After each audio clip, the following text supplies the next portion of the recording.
જય શ્રી કૃષ્ણ બધાને. અમે આજે સેવ પૂરી બનાવી હતી આવી. તો એના માટે પહેલાં આવી ઝીણી ઝીણી ઘઉંના લોટની પૂરી બનાવવાની હોય. જે આમ તો કડક પૂરી જેવો લોટ બાંધી એટલે પહેલાં આવી રીતે નાના નાના ઓલા ગોયણા કરી અને એને ટ્રાય કરી, બરાબર. પણ એમાં એટલો બધો કંટાળો આવતો હતો ને, એક એક એક એક એક વણવાનો કરવાનો. છેલ્લે પછી અમે એવું મોટો પૂરો વણ્યો રોટલીની જેમ. પછી એમાં ઢાંકણાના મદદથી એને શેપ આપી દીધો એક સરખો નાનો નાનો બધાને. એટલે મસ્ત એકમાં ફટાફટ થઈ જાય.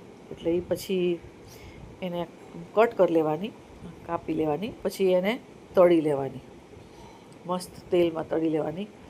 અને એકદમ ધીમા તાપે તળવાનું, એટલે આમ એકદમ સરસ થાય.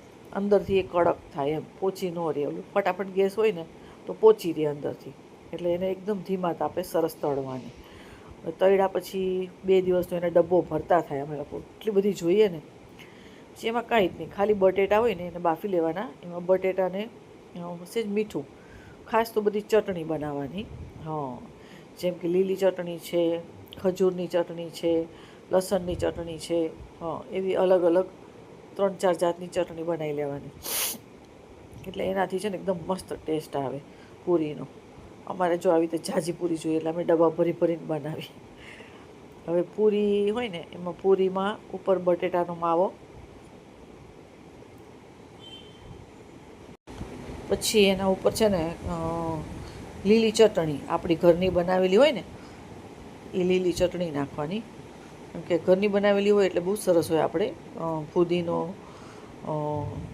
લીલા મરચાં, ધાણા ભાજી, સિંગદાણા એની બનાવી, લીંબુ નાખી એટલે એકદમ મસ્ત ચટપટી બને. એ પેલા લીલી ચટણી નાખવાની ઉપર.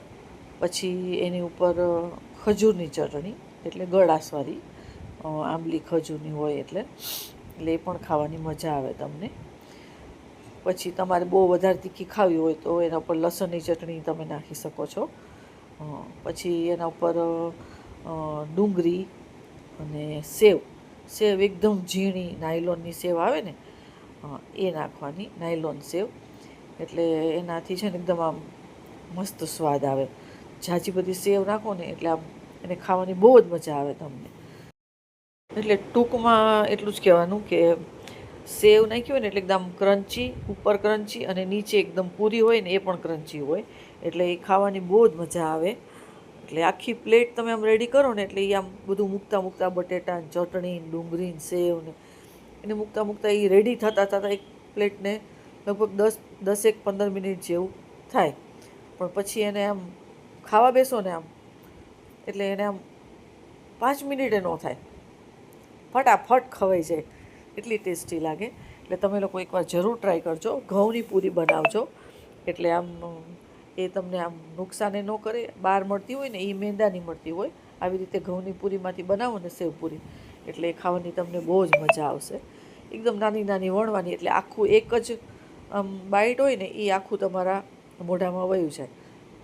કેવી લાગી બધાને મારી રેસીપી કહેજો બધાય. જય શ્રી કૃષ્ણ.